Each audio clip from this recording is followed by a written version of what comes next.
नमस्कार विद्यार्थी मित्रांनो, या व्हिडिओपासून आपण आपलं पहिलं प्रकरण परिमेय व अपरिमेय संख्या या प्रकरणाला सुरुवात करायची आहे.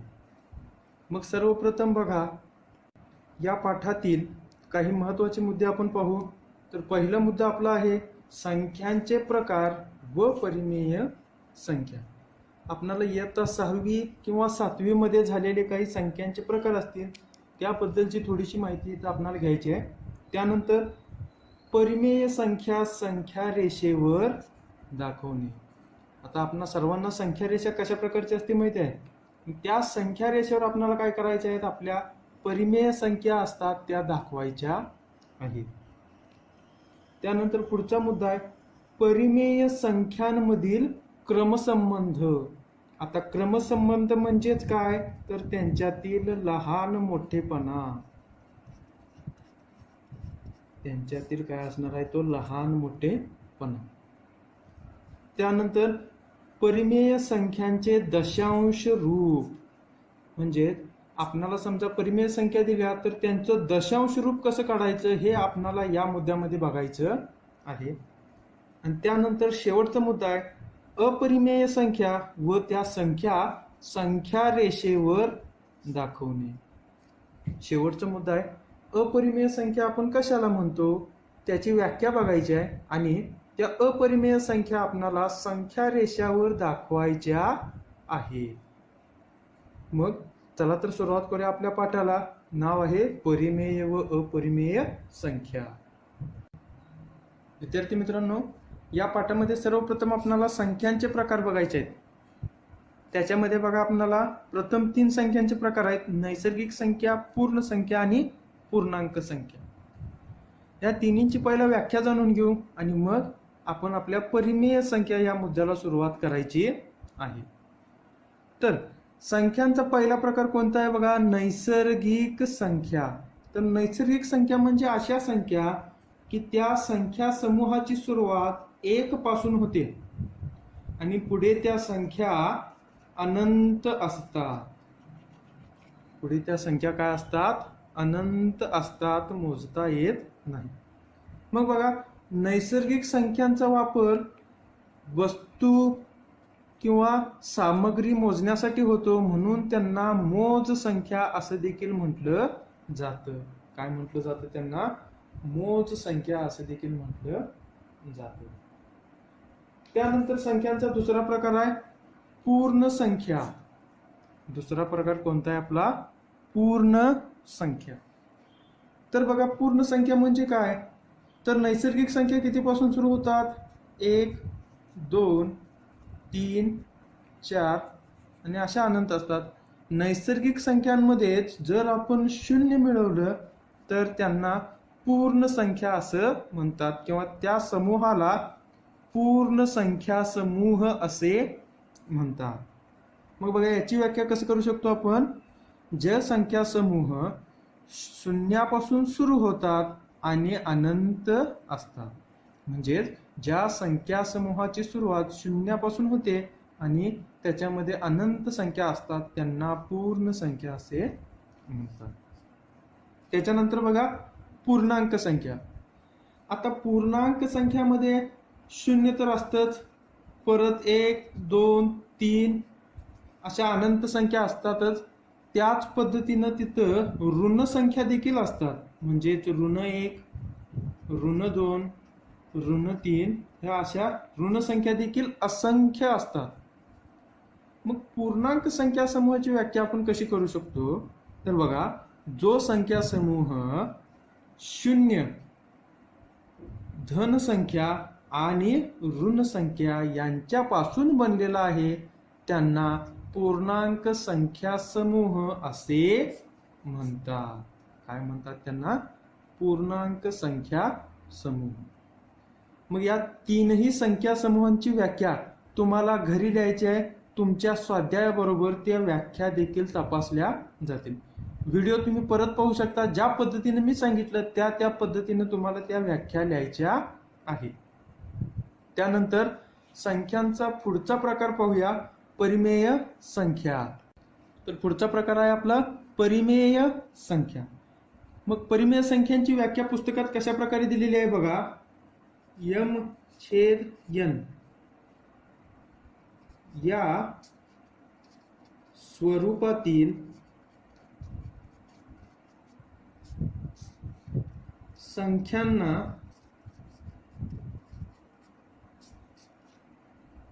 परिमेय संख्या असे म्हणतात. परिमेय संख्या म्हणतात. m/n या स्वरूपातील संख्यांना काय म्हणतात? परिमेय संख्या असे म्हणतात. त्यामध्ये बघा m व n हे दोन्ही काय आहेत? पूर्णांक संख्या आहेत. m व n हे दोन्ही काय आहेत? पूर्णांक आहेत व n ची किंमत शून्य नाही. n ची किंमत काय नाही? शून्य नाही. म्हणजे बघा मग परिमेय संख्या आपण कसं सांगू शकतो? m/n म्हणजेच काय? अंशछेद रूपातील संख्या की ज्यांच्या छेदस्थानी शून्य असणार नाही. शून्य असणार नाही. मग या प्रकारची उदाहरण बघूया आपण. जर समजा 3/5 एक उदाहरण घेतलं तर बघा अंशामध्ये 3 आहे, छेदामध्ये 5 आहे. दोन्ही पण पूर्णांक संख्या आहेत आणि छेद त्याचा काय नाही? शून्य नाही. म्हणून ही काय आहे? एक परिमेय संख्याच आहे. पुढचं उदाहरण बघितलं तर आपण बघा -5/8 छेद तर शून्य नाही आणि वर बघा अंशामध्ये -5 आहे, -5 आहे. मग आता -5 देखील पूर्णांक संख्या आहेच आणि 8 देखील पूर्णांक संख्या आहे. म्हणून ही पण काय झाली? परिमेय संख्या झाली. आता बघा 4 ही संख्या मी जर घेतलं तर 4 ही परिमेय संख्या असणार आहे का हो? बघा 4 ही संख्या, आता इथं तर काय याचं छेद दिसत नाही, पण कोणत्याही संख्येचा छेद काय नाही म्हणजे किती असतं? 1 असतं. म्हणजे याचा अंश आणि छेद आहे, दोन्ही पण पूर्णांक आहेत. म्हणून ही देखील काय आहे? पूर्णांक संख्या आहे. मग असे बघा भरपूर उदाहरण आपण लिहू शकतो. भरपूर म्हणजे असंख्य उदाहरण आपण लिहू शकतो. मग त्याप्रमाणे तुम्हाला पाहिजे तेवढी तुम्ही उदाहरणं लिहून ठेवा. मग परत एकदा बघा परिमेय संख्या m/n या रूपातील संख्यांना परिमेय संख्या म्हणतात. फक्त तिथं काय नको? छेदामध्ये शून्य नको. जर छेदामध्ये शून्य नसेल तर दिलेली संख्या ती कोणतीही असो परिमेय संख्या असते. ती काय असते? परिमेय संख्या असते. तर मग विद्यार्थी मित्रांनो, हे आपले संख्यांचे प्रकार बघून झाले. आता या पाठातील महत्वाचा मुद्दा आपल्याला पुढच्या मुद्द्यात बघायचा आहे, तो म्हणजे संख्या रेषेवर परिमेय संख्या दाखवणे. चला तर मग बघूया परिमेय संख्या कशावर दाखवायच्या आहेत आपल्याला? संख्या रेषेवर. तर विद्यार्थी मित्रांनो, आता आपल्याला पाहायचं आहे संख्या रेषेवर परिमेय संख्या दाखवणे. आपण आताच पाहिलं की परिमेय संख्या ह्या अंश आणि छेद या रूपामध्ये असतात. तर त्या संख्या आपण संख्या रेषेवर दाखवायच्या आहेत. त्याच्या आधी आपणाला संख्या रेषा कशाला म्हणायची किंवा संख्या रेषा कशा प्रकारची असते त्याबद्दलची थोडी माहिती असणं आवश्यक आहे. मग बघा संख्या रेषा ही एक प्रकारची रेषाच असते. आता रेषा म्हटल्यावर दोन्ही बाजूला त्याच्या बाण आलं. फक्त काय असतं? संख्या रेषेच्या मध्ये शून्य, शून्याच्या उजवीकडे 1 2 3 4 अशा अनंत संख्या असतात आणि डावीकडे -1 -2 -3 अशा असंख्य संख्या असतात. मग या संख्या रेषेवर आपल्याला आता काय करायचे आहेत? आपल्या परिमेय संख्या दाखवायच्या आहेत. आता बघा संख्या रेषेवर जर आपण उदाहरणाच्या माध्यमातून पाहिलं तर पहिलं उदाहरण आपण घेतलं संख्या रेषेवर 3 -2 आणखीन 1 या संख्या दाखवा.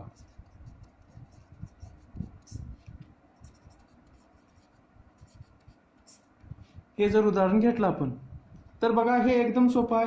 आपल्याला संख्या रेषेवर 3 कुठे दिसतंय? इथं. तर इथं 3 आहे. ही पहिली संख्या दाखवली आपण. संख्या रेषेवर दुसरी संख्या किती आहे? ऋण 2 आपलं इथं आहे, तेही दाखवलं. त्यानंतर तिसरी संख्या 1 इथं असणार आहे. म्हणजे या पद्धतीनं जर संख्या आपल्याला दिलेल्या असतील तर ते दाखवता येतात. पण जर परिमेय संख्या दिलेल्या असतील तर ते कसे दाखवायचे? कारण परिमेय संख्या आपल्याला माहित आहे अंश आणि छेद या रूपामध्ये असतात. मग त्यासाठी पुढचे एक उदाहरण बघूया आपण. दुसरं उदाहरण असणार आहे आपलं 3/2 ऋण 5/2 व 1/2 या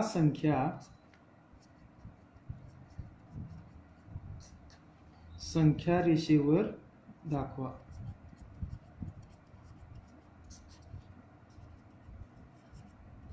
या संख्या आपल्याला काय करायच्या आहेत? आपल्या संख्या रेषेवर दाखवायच्या आहेत. मग आता संख्या रेषेवर 1, 2, 3 किंवा ऋण 2, ऋण 3 या पद्धतीच्या संख्या दाखवणे एकदम सोपं आहे. पण आता बघा 3/2 कसं दाखवणार? ऋण 5/2 कसं दाखवणार? 1/2 कसं दाखवणार? तर त्यासाठी बघा सर्वप्रथम कोणतंही उदाहरण आलं तर आपल्याला संख्या रेषेवरच दाखवायचं आहे. म्हणून आपल्याला काय करावं लागेल? संख्या रेषा तर काढलीच पाहिजे. संख्या रेषा काढून घेतली. त्याच्या दोन्ही बाजूला बाण अत्यंत आवश्यक आहे संख्या रेषा दाखवत असताना. त्यानंतर त्याच्या बरोबर मध्ये 0 घेतलं. आता बघा वरच्या उदाहरणामध्ये आपण 0 ते 1, 1 ते 2 हे अंतर अंदाजे घेतले होते. पण 0 ते 1 यांच्यामध्ये जे अंतर आहे त्या अंतराला नेहमी आपण 1 युनिट किंवा एक एकक असं म्हटलं जातं. 0 ते 1 हे 1 एकक, 1 ते 2 हे 1 एकक, 2 ते 3 हे 1 आणि हे 1. असं 0 ते ऋण 1 मध्ये पण हे एकच एकक. म्हणजे प्रत्येक ठिकाणचं अंतर जे असणार आहे त्याला 1 एकक आणि ते समानच असतं, समानच असलं पाहिजे. मग बघा हे उदाहरण सोडवत असताना आपण संख्या रेषेवर जर समजा छेदामध्ये किती आहे? 2. मग प्रत्येक एकक 2-2 सेंटीमीटरवर दाखवलं तर बघा इथं 0 ते 2 आहे, इथं 2 सेंटीमीटरवर, प्रत्येक 2 सेंटीमीटरवर मी जर खुणा केल्या तर इथं बघा आपल्याला मिळतात 1, 2, 3, 4 आणि असंच पुढे असणार आहेत. त्यानंतर डाव्या बाजूसही तसंच प्रत्येक 2 सेंटीमीटरवर आपण 1 एकक दाखवायचा. म्हणजे इथं 1, 2, 3, 4 म्हणजे ऋण 1, ऋण 2, ऋण 3, ऋण 4 आणि तसंच पुढे असणार आहेत त्या. मग बघा आता छेद किती होतं? 2. छेद किती होतं इथं? 2. प्रत्येक एककातलं अंतर किती आहे आपलं? 2 सेमी. प्रत्येक एककातलं अंतर किती घेतलं आपण? 2 सेमी. मग बघा आता या संख्या दाखवत असताना काय करायचं? प्रत्येक उदाहरणाचं छेद बघा. छेद किती आहे? 2. तेवढंच आपण एकक घेतलंय बरोबर. मग 0 ते 1 हे पहिले एकक आहे, 1 ते 2 हे दुसरे एकक, हे तिसरं एकक, हे चौथं एकक. ह्या प्रत्येक एककांचे समान 2 भाग करायचे आहेत. का? तर इथं छेद 2 आहे म्हणून. छेद 2 असल्यामुळे काय करणार आपण? प्रत्येक एककाचे समान 2 भाग. आता आपण एक एकक कितीचं आहे? 2 सेमीचं. मग त्याचं समान 2 करायचं म्हणजे 1 सेंटीमीटर आणि 1 सेंटीमीटरच होणार. म्हणून पट्टीच्या साहाय्याने आपण काय करणार? प्रत्येक 1 सेमीवर खून केली. 2 पासून इथं 1 सेंटीमीटर, 1 सेंटीमीटर, 1 सेंटीमीटर. म्हणजे इथं प्रत्येक 1 सेंटीमीटरवर 1 1 खून केली. किती भाग झाले बघा? 1 2 1 2 1 2. प्रत्येक एककाचे समान 2 भाग झाले. डाव्या बाजूलाही तसंच. प्रत्येक एककाचे समान 2 भाग करून घ्यायचे आहेत. प्रत्येक एककाचे समान 2 भाग आपण करून घेतलेले आहेत. मग आता बघा, आपल्याला काय करायचे आहेत, संख्या दाखवायचे. छेद त्याच्याप्रमाणे एकक आणि त्याच्याप्रमाणे भाग आपण केले. छेद 2 आहे म्हणून प्रत्येक एककाचं समान 2 भाग केलं. त्यानंतर आता अंश बघायचं. पहिल्या संख्येचा अंश किती आहे, 3. मग शून्यापासून 3 आहे. 3 कसली आहे, धन संख्या आहे आणि धन संख्या संख्या रेषेवर उजव्या बाजूस असतात. म्हणून शून्यापासून उजवीकडे 3 घरं मोजायचे. बघा इथं 0 आहे. 1 2 3. या बिंदूजवळ आपलं परिमेय संख्या कोणतं असणार आहे, 3/2. 3/2 ही परिमेय संख्या इथे असणार. का बघा, अंश 3 आहे म्हणून शून्यापासून 3 घरं मोजलं. 1 2 3. 0 सोडून पुढे 1 म्हणायचं म्हणजे तिथून घरं मोजली. त्यानंतर दुसरी परिमेय संख्या बघा किती आहे, -5/2 म्हणजे -5/2 आहे. आता ऋण संख्या संख्या रेषेवर कुठं असणार, डाव्या बाजूला. ऋण संख्या कुठं असणार आहेत, डाव्या बाजूला असणार. म्हणून शून्यापासून किती आहे, 5. शून्यापासून 5 घरं मोजायचं. 0 सोडलं 1 2 3 4 5. इथं या बिंदूला आपणाला -5/2 ही संख्या मिळणार आहे. त्यानंतर तिसरी संख्या बघा, 1/2. सोपं आहे. 0 आहे, 1 धन आहे म्हणून ते उजव्या बाजूला असणार. शून्यापासून 1 घर मोजायचं, 1. इथं जे काय असणार आहे ते 1/2 आपणाला मिळणार आहे. मग या पद्धतीनं आपणाला संख्या रेषेवर संख्या दाखवायच्या आहेत. अजून पुढे आपणाला आणखीन 2 प्रकारची उदाहरणं बघायची आहेत. ती उदाहरण पण आपण आता पाहणार आहोत. तर बघा विद्यार्थी मित्रांनो, तिसरं उदाहरण आपलं आहे 3/5 ऋण 6/5 आणि 8/5 संख्या रेषेवर दाखवा. मग आता संख्या रेषेवरच दाखवायचं आहे म्हणल्यावर आपल्याला सर्वप्रथम काय केलं पाहिजे, संख्या रेषा तर काढलीच पाहिजे. संख्या रेषा काढली. संख्या रेषा काढल्यानंतर सर्वात पहिलं काम म्हणजे दोन्ही बाजूला बाण करून घ्यायचं. त्यानंतर इथं बघा आपण 0 घेतलं. तर आधीच्या उदाहरणासारखंच याचं छेद किती आहे बघा, प्रत्येकाचं छेद 5 आहे. म्हणून प्रत्येक एकक आपण किती घेणार, 5 सेमी घेऊया. प्रत्येक एकक 5 सेमी घेत असताना बघा, शून्यापासून पहिला उजवीकडे जाऊया. इथं 1 एकक, इथं दुसरं आणि डावीकडे पण तसंच. इथं 1 आणि इथं 2. मग या पद्धतीने इथं आपलं काय आहे, 0. इथं मिळणार आपणाला 1 आणि इथं मिळणार 2. इथं पण तसंच, -1 -2. मग आता बघा छेद किती आहे, 5. म्हणजे प्रत्येक एककाचे किती भाग करणार आपण, 5 भाग करणार आहोत. मग करूया. आता 5 सेंटीमीटरचे 5 भाग करायचे म्हणजे किती, 1 सेंटीमीटरचे भाग होणार. मग त्या पद्धतीनं पट्टी आपण ठेवून घेतली. आकृती काढत असताना प्रत्येक ठिकाणी पट्टीचा वापर करायचाच. मग बघा समान 5 भाग करायचे म्हणजे 1 सेंटीमीटरवर रेष. 1 2 3 4. 4 रेषा मारले की आपोआप बघा 1 2 3 4 5 भाग होतात. दुसऱ्या एककाचं पण तसंच, 1 2 3 4 म्हणजे 5 भाग झाले. इकडेही तसंच, 1 2 3 4, 1 2 3 4. या पद्धतीनं आपले प्रत्येक एककाचे 5 भाग करून झालेले आहेत. मग आता आपल्याला काय करायचं, इथून पुढे सोपं आहे. या संख्या दाखवायच्या आहेत. मग पहिली संख्या 3/5. आता त्याचं छेद किती आहे, 5 आणि अंश किती आहे, 3. 3 म्हणजे धन संख्या आहे म्हणून आपण काय करणार, शून्याच्या उजव्या बाजूला जाणार. किती घरं, 3 घरं. शून्य सोडलं 1 2 3, म्हणजे इथं किती येणार आपलं 3/5. त्यानंतर दुसरी संख्या -6/5.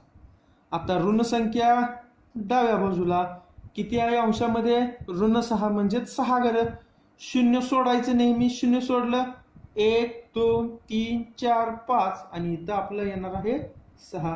ही संख्या कोणती असणार आहे, -6/5. त्यानंतरची शेवटची संख्या 8/5. किती अंशात किती आहे, 8 म्हणजे धन संख्या, म्हणजे उजवीकडे जाणार. शून्य सोडा 1 2 3 4 5 6 7 8, इथं आपलं 8 येणार आणि काय येणार आहे 8/5. या पद्धतीने आपल्याला आपली उदाहरणं सोडवायची आहेत. याच्या पुढचं आणखीन एक उदाहरण आहे, ते थोड्याशा वेगळ्या पद्धतीने आहे, तेही आपण आता पाहणार आहोत. मग बघा विद्यार्थी मित्रांनो, पुढचं उदाहरण आहे आपलं, संख्या रेषेवर 5/8 ऋण 3/8 आणखी 9/8 दाखवायचे आहेत. आता या संख्या रेषेवर दाखवायच्या आहेत म्हणजे सर्वप्रथम आपल्याला काय काढायला पाहिजे, तर संख्या रेषा आपल्याला काढली पाहिजे. संख्या रेषा काढल्यानंतर सर्वात पहिलं काम म्हणजे दोन्ही बाजूला त्याच्या बाण करून घ्यायचं. त्यानंतर इथं समजा आपण आपलं 0 घेऊ. आता 0 आपल्या आवश्यकतेनुसार आपण या रेषेवर ॲडजस्ट करू शकतो. इथं आपलं 0 घेऊ.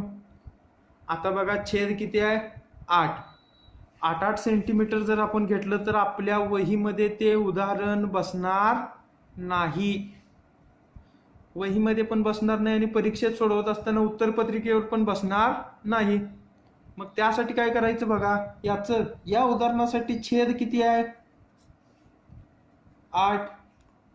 छेद मोठा आहे. छेद जर 5 पेक्षा मोठा असलं तर काय करायचं बघा, तर आपल्याला एकक किती करायचे आहेत, प्रत्येक एकक इथं छेदाचे निम्म म्हणजे 8चे निम्म किती, 4 सेमीचा प्रत्येक एकक इथं आपल्याला घ्यायचं आहे. मग छेद 8 आहे म्हणून एकक किती सेमीचं घेतलं, 4 सेमीचं. मग घेऊया, शून्यापासून इथं 4 सेमी, 8 12 आणि उजव्या बाजूला पण डाव्या बाजूला पण तसंच 4 आणखीन 8. मग बघा इथं पहिल्या बिंदूजवळ येणार आहे 1, दुसऱ्या बिंदूजवळ येणार 2 आणि इथे येणार 3. त्यानंतर डाव्या बाजूला -1 आणि इथे येणार -2. आता बघा एकक आपण काय घेतले, 4 सेंटीमीटरचे एकक घेतलं, पण छेद किती आहे 8 आणि तेवढंच प्रत्येक एककाचा भाग करायचा आहे आपल्याला. आता 4 सेंटीमीटरचा 8 भाग करायचं म्हणजे अर्ध्या सेंटीमीटर घ्यायला पाहिजे.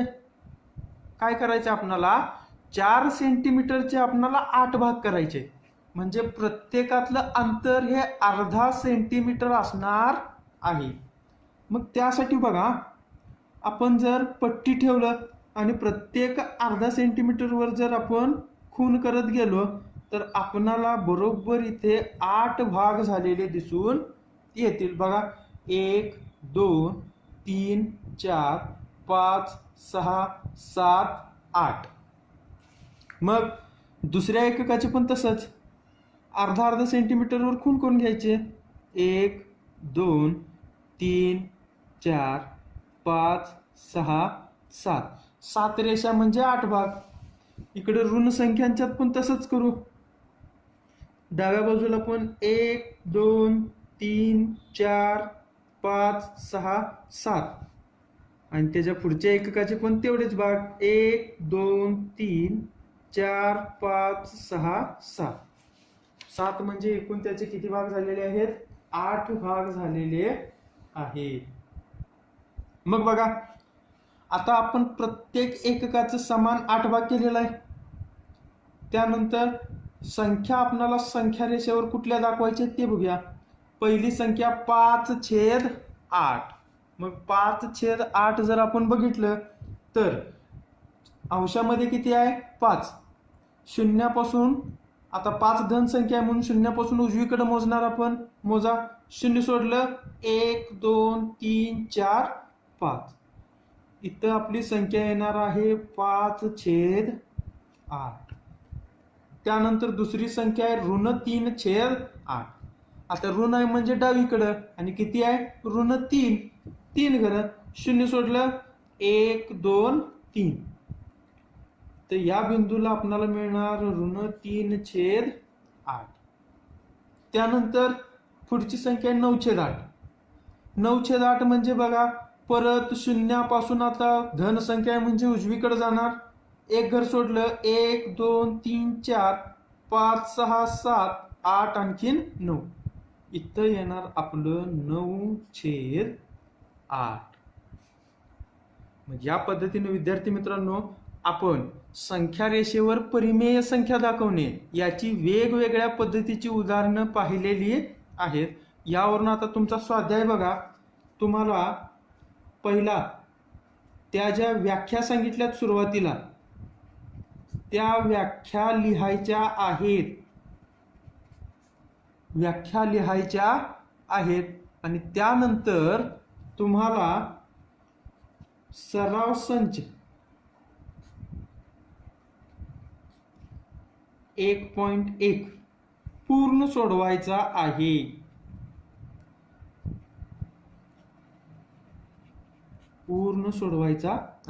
सराव संचामध्ये एकूण 2 प्रश्न आहेत. पहिल्या प्रश्नामध्ये 4 उपप्रश्न आहेत. 4ही सोपे आहेत. आपण जी 4 उदाहरणं बघितलं त्याच पद्धतीने आहेत. आणि दुसऱ्या प्रश्नामध्ये संख्या रेषेवर प्रश्न विचारलेले आहेत तेही एकदम सोपं आहे. मग विद्यार्थी मित्रांनो बघा आपण आपल्या पहिल्या प्रकरणाला सुरुवात करून सराव संच 1.1 पर्यंत आलेलो आहोत. हा स्वाध्याय देखील तुमचा व्यवस्थितपणे चेक केला जाणार आहे. त्या पद्धतीने आपण आपला अभ्यास करायचा आहे. धन्यवाद.